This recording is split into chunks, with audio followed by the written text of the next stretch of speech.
So இந்த school task அப்புறம் இந்த வாரம் வந்து இந்த செயின் டாஸ்க்குன்ற பேரில் இன்னொரு மொக்க வாரம் முடிஞ்சிருச்சு.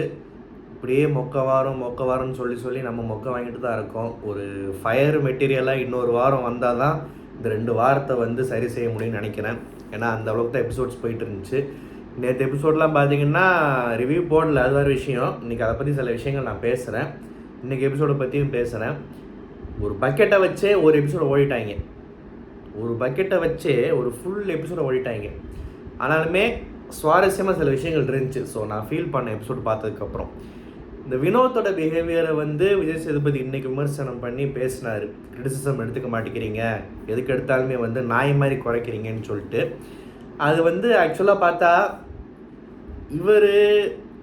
இவர் வந்து இந்த ஒரு டாஸ்க் கொடுத்தாங்கல்ல, இப்போது நேற்று வந்து ஒரு இந்த மாதிரி வந்து நீங்கள் உங்க கூட ஃபைனல்ஸில் நிற்க போகிறது யாருன்னு சொல்லிட்டு. ஸோ அதில் பார்த்தீங்கன்னா வந்து இவரையும் கமருதீனையும் சேர்த்துக்கிறாரு. அதே மாதிரி கமருதீன் வந்து அவரையும் வினோத்தையும் சேர்த்துக்கிறாப்புல. இந்த வீட்டுக்குள்ளே இருக்கிறதுலையே டாப் 2 2, அதாவது ஒரு இந்த புள்ளி பண்ணுற கேட்டகரி, வாய் விட்ட கேட்டகரி, ப்ளஸ் வெளியே சீக்கிரம் துரத்தி விட வேண்டிய கேட்டகரியில் இருக்கிற 2 பேர் யாருன்னு பார்த்தா வினோத்தும் கமருதீனும். இவங்க 2 பேரும் போய் ஃபேன்ஸ் வந்து அப்படி இருக்கும் காமெடியா. ஸோ ஒருத்தர் மாற்றி சொல்லிட்டாங்க. எனக்கு நேற்று எபிசோடில் வந்து எதை பற்றி பேசாம முட்டோன்னு ஃபீல் பண்ணேன்னா, இந்த ஆதிரை வந்து வினோத் இருக்கார்ல, அவரை வந்து நல்லா செருப்பால் அடித்த மாதிரி வெளியே போய் நான் நல்லா பார்த்துட்டு வந்துட்டேன். இவர் ஒரு விஷயம் பண்ணுறாரு, அது நிறைய பேருக்கு வெளியே தெரிய மாட்டேங்குது. இவர் அந்த காமெடின்ற இதுக்குள்ளேயே ஒழிஞ்சிட்டு இருக்காருன்னு சொல்லி நான் கூட என்னோடய ரிவ்யூவில் கூட போன 2-3 நாள் முன்னாடி சொன்னேன். இந்த வினோத் வந்து நிறைய விஷயத்தில் வந்து ஒரு பயங்கரமான விஷயம் பண்ணுறாப்புல, ஆனால் அப்பப்போ இந்த காமெடி வச்சு சமாளிச்சிட்றாப்புல. ஒரு மாதிரி வந்து மனசில் பெரிய கவுண்டமெண்ட் நினப்புன்னு சொல்லி நான் பேசியிருப்பேன் ஒரு விஷயம்.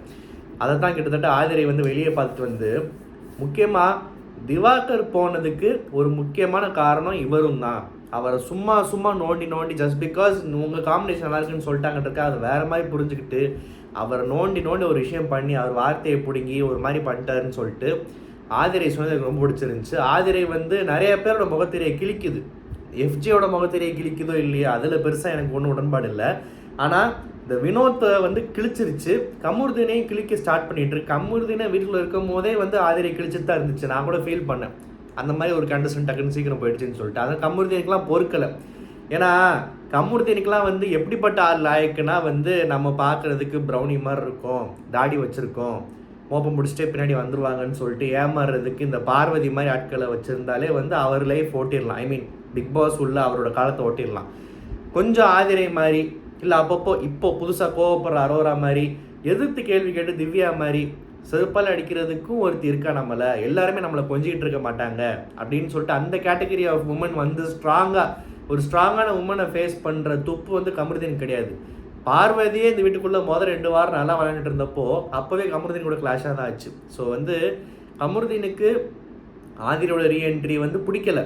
அதுவும் ஆதிரையோட சில விஷயங்களால் வந்து சில பேருக்கு சில விஷயம் புரிய வருது, அரோரெல்லாம் கொஞ்சம் தெளிவாக இருக்கான்றது இன்னும் சுத்தமாக பொறுக்கலை.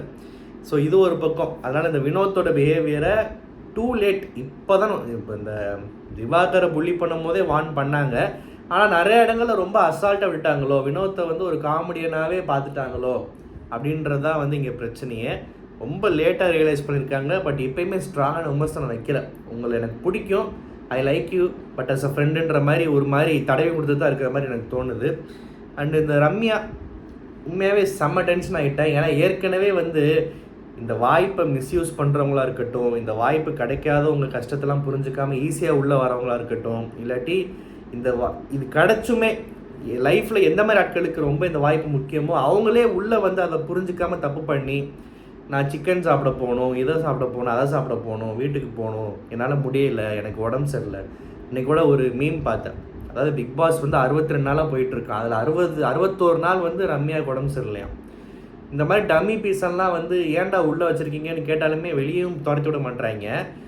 இந்த மாதிரி ஒரு கடுப்பில் இருக்கும். அதாவது நீ ஏன் இவ்வளோ நாள் இருக்குன்ற கடுப்புலேயே ஏற்கனவே ஆடியன்ஸ் இருக்கிறப்போ ஹோஸ்ட்டுக்கிட்டே விஜய் சேதுபதிக்கிட்டே நேரடியாக பாருங்களேன், நான் இருக்க மாட்டேன், வெளியே போகிறேன். அதாவது அந்த கிரிட்டிசிசம் ஏற்றுக்க முடியல, தன்னை குறை சொல்கிறத ஏற்றுக்க முடியல. உன் மேலே தப்பு இருக்கோ இல்லையோ, வாரம் எத்தனை பேர் திட்டு வாங்குறாங்க, எத்தனை பேர் மாறுறாங்க, எத்தனை பேர் நடிச்சுக்கிட்டு இருக்காங்க. உனக்கு என்ன வலிக்குது? நீ வந்து ஒரு உண்மையாகவே நான் அடிக்கடி ரிப்பீட் பண்ணுற விஷயம், இந்த கண்டஸ்டன்ட் செலெக்ஷனில் ரம்யாவோட வீடியோ பார்த்துட்டு ரொம்ப இன்ஸ்பைரிங்காக இந்த மாதிரி ஆட்களுக்கு இது மிகப்பெரிய வாய்ப்பு, ரொம்ப தேவைப்படுற விஷயம், ரொம்ப கஷ்டப்பட்டு பார்க்கக்கூடாதெல்லாம் பார்த்து வந்திருக்கு இந்த பொண்ணு அப்படின்னு நினச்சா, இது எவ்வளோ பெரிய டம்மி பீஸு. கமருதீன் ஒரு ஆள்னு கமருதீனுக்கே புரியுது இது எவ்வளோ பெரிய வாய்ப்பு, அவ்வளோ ஈஸியாக நீ வாயில் எப்படி சொல்லுவேன்னு சொல்லிட்டு அவனே புலம்புறான். உனக்கெல்லாம் வந்து என்ன சொல்கிற, எந்த லிஸ்ட்டில் சேர்க்கணுன்னு தெரில. அதுவும் இன்றைக்கி இந்த தலை விஷயத்தில் பேசுகிறப்போ, நான் ஸ்கூலில் கூட லீடராக இருந்ததில்ல. ஐயோ, இந்த கனியோட ரியாக்ஷன் தான் உண்மையாகவே கனியோட ரியாக்ஷன் எனக்கு ரொம்ப பிடிச்சிருந்துச்சு. அப்பா என்னடி அப்படின்ற மாதிரி விஜய் சேதுபதியும் சொல்லிட்டாப்புல, இன்னுமே வந்து இந்த ரம்யாவை கொஞ்சறதெல்லாம் கிடையாது, மவளை நீ எப்படிப்பட்ட திமிரு பண்ணுறது தெரிஞ்சு போச்சு. கதவை திறந்து விட்டாங்க. கதவை திறந்துட்டு பிக் பாஸ்க்கு ஒரு கண்டஸ்டன்ட் லாஸ்ட் வெளியே போயிடக்கூடாது, உள்ளே இருந்து எதாவது பண்ண வைக்கணும்னு சொல்லிட்டு திரும்ப மூடிட்டாங்க. ஆனால் ஆஸ் அ ஹோஸ்ட்டாக அந்த இடத்துல அவ்வளோ பெரிய மனுஷன் ஒரு நடிகை நின்று பேசிகிட்டு இருக்கிறப்போ நேரடியாக இல்லை சார் இருக்க இஷ்டம் இல்லை வெளியே போகிறேன்னு மூஞ்சி அடித்த மாதிரி சொல்கிறது வந்து உண்மையாகவே அது ஒரு பெரிய அடி தான். இதெல்லாம் வந்து நீ இப்போ கமல்ஹாசன்லாம் அங்கே நின்றுருந்தாருன்னா அப்பயும் பண்ணியிருப்பியான்னு தெரில. இல்லை உன்ன மாதிரி கழிச்சடைங்கள்லாம் உள்ளே இருக்கிறப்போ அவரெல்லாம் ஹோஸ்டாக இருக்காமல் இல்லாமல் போனதே நல்லது. அது நீ மட்டும் கிடையாது, உங்களும் நிறைய பேர் இந்த சீசனில் இருக்காங்க. ஒருத்தர் 2 பேரால் வந்து ஒரு ஒரு ஒரு ஒரு அந்த இடத்துல ஒரு அந்த என்விரான்மெண்ட்டே கெடுதுன்றதுக்கு இது ஒரு நல்ல எக்ஸாம்பிள். நானே தான் இதே வாயால் நான் சொல்லியிருக்கேன். நிறையா பேர் வந்து இந்த சீசனில் வந்து நிறையா பேருக்கு வந்து இந்த சீசனே பிடிக்கலை, உள்ளே இருக்கிறவங்களாம் கண்டவன்லாம் போகிற வாரம்லாம் வந்திருக்கான்ற மாதிரி பேசுகிறாங்க, கத்திக்கிட்டே இருக்காங்கன்றாங்க, மீன் மார்க்கெட்டுன்றாங்க, என்னமோ கிரிட்டிசைஸ் பண்ணுறாங்க. எனக்கு என்னமோ பிடிச்சிருக்கு. ஏன் பிடிச்சிருக்குன்னா, எப்பயுமே வந்து தெரிஞ்ச முகங்களா, ரொம்ப பரிச்சயமான ஆட்களா, ஒரு ஆங்கரு, ஒரு டான்ஸரு, ஒரு மாடலு, டெம்ப்ளேட் மாதிரி இல்லாமல் ரொம்ப அக்ரெசிவாக இப்போது மேபி ஒரு ஜென்ஜி அட்ராக்ட் பண்ணுறதுக்கோ என்னவோ தெரில, பெருசாக பிரபலம் இல்லாதவங்களா ஒரு நிறையா பேரை மெஜாரிட்டி செலக்ட் பண்ணி உள்ளே போட்டிருக்காங்க. இவங்க தான் வந்து பிக் பாஸ்க்கு தேவை. பிகாஸ் மற்றவங்களாம் ரொம்ப இமேஜ் கான்ஷியஸாக இருப்பாங்க, தன்னோட ஸ்டார் வேல்யூ போயிடும், இமேஜ் போயிடும், தன்னோட ஒரு பேர் சம்பாதிச்ச பேர் போயிடும்னு சொல்லிட்டு நடிச்சிட்டு இருப்பாங்க. இந்த மாதிரி கண்டஸ்டன்ஸ் தான் வந்து அவங்க என்ன கேரக்டரோ அந்த மாதிரி உள்ளே வாழ்ந்துட்டு போவாங்க.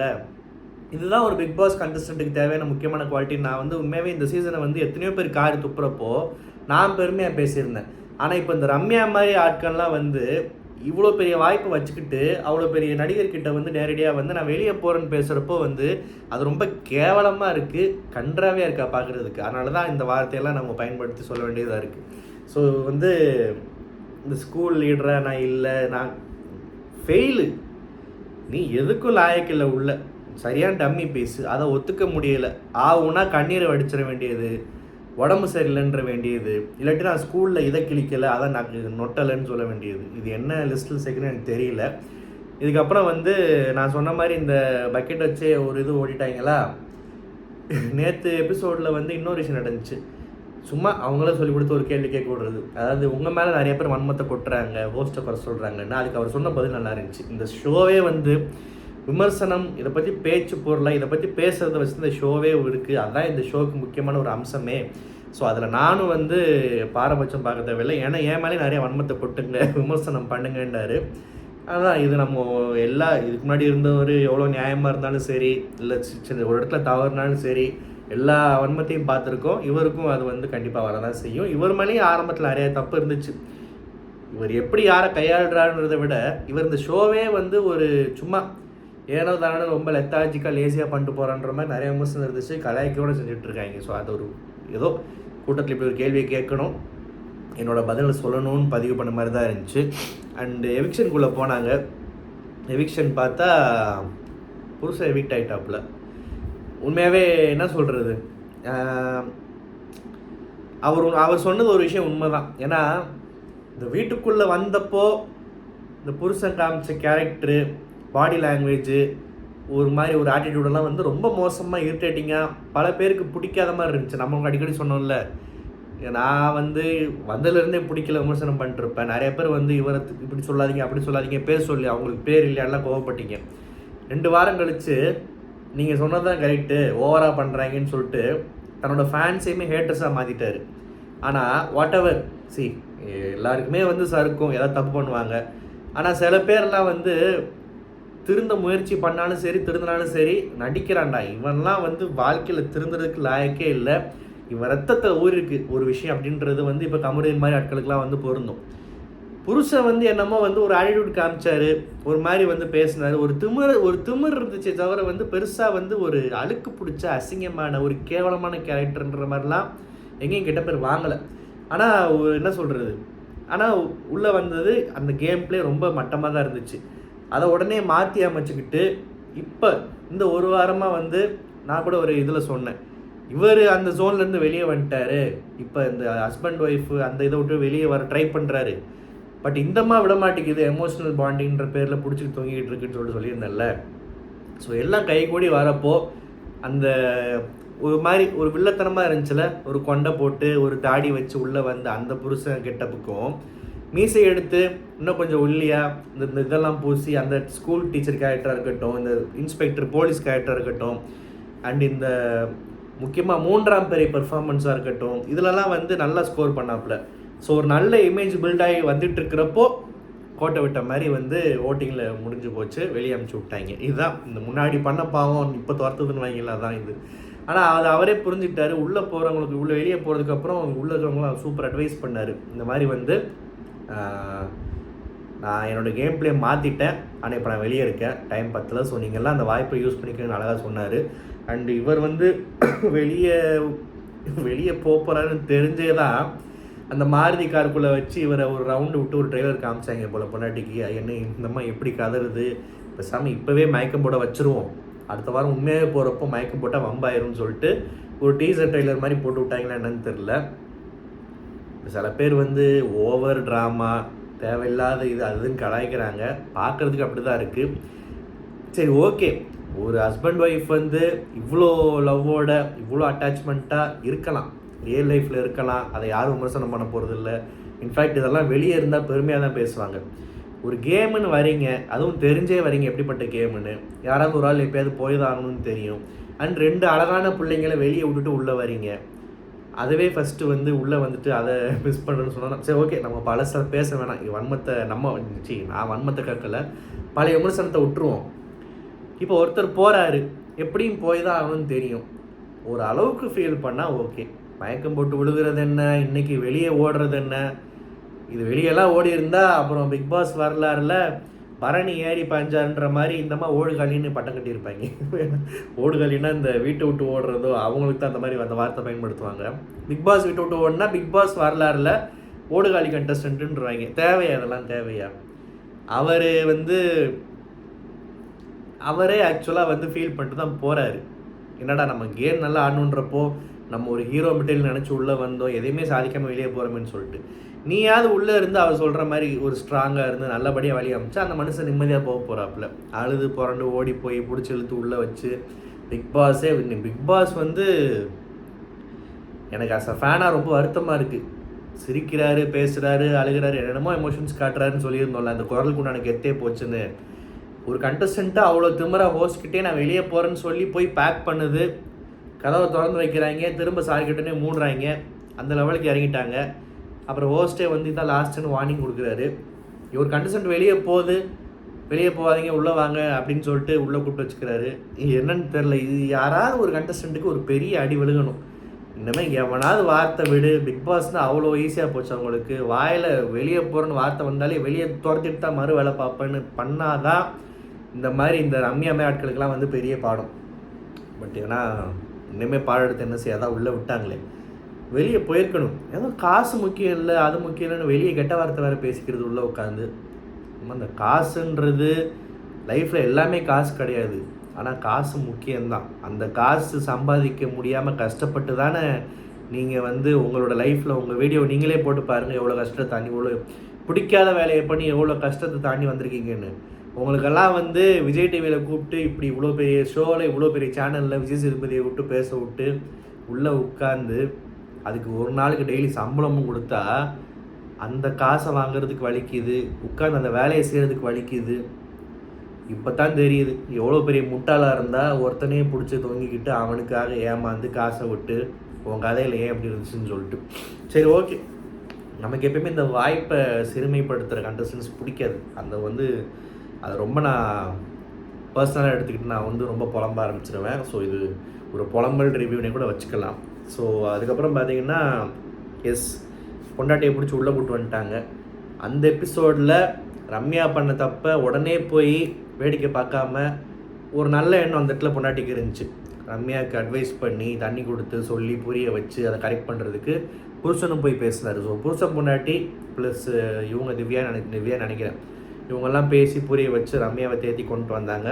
அதே மாதிரி பொண்டாட்டிக்கு ஒரு கஷ்டம், புருஷன் போயிட்டாரு, பொண்டாட்டிக்கு அதறப்போ ரம்யா போய் ஆறுதலாக இருந்தாங்க. ஸோ இதெல்லாம் வந்து பார்க்கறதுக்கு அந்த நல்லா இருந்துச்சு. அண்ட் அந்த எஃப்ஜே பைய உள்ள வந்து விஷயம் புரியாமல் சம்மந்தம் இல்லாமல் இன்னும் அந்தம்மாவே வந்து அவன் வெளியே போகிறதுக்கு அழுதுகிட்டு இருக்கு. வீட்டுக்குள்ளே திவ்யாவுக்கு பச்சை கயிறு கட்டிட்டு எனக்கு சிவப்பு கயிறு கட்டினதுக்கு மூஞ்சி தூக்கி வச்சுக்கிடுச்சு.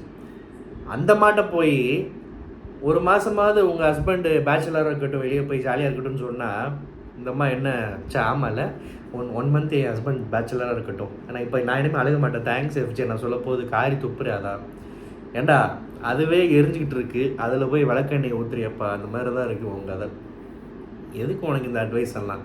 இப்போ சாம போய் கையை பிடிச்சியா, பேன் பார்த்தியா, தலையை சொரிஞ்சு விட்டியான்னு வர வேண்டியதானே. ஸோ இந்த எபிசோட் இப்படி தான் போச்சு. அண்டு இந்த மாமன் மச்சான் கிட்ஸு இந்த கிட்ஸு பிள்ளைங்களை நான் போய் பார்த்துக்கிறேன்னு சொன்னார். இதை விட என்ன ஸ்ட்ரென்த் வேணும் ஒரு கண்டஸ்டண்ட்டுக்கு?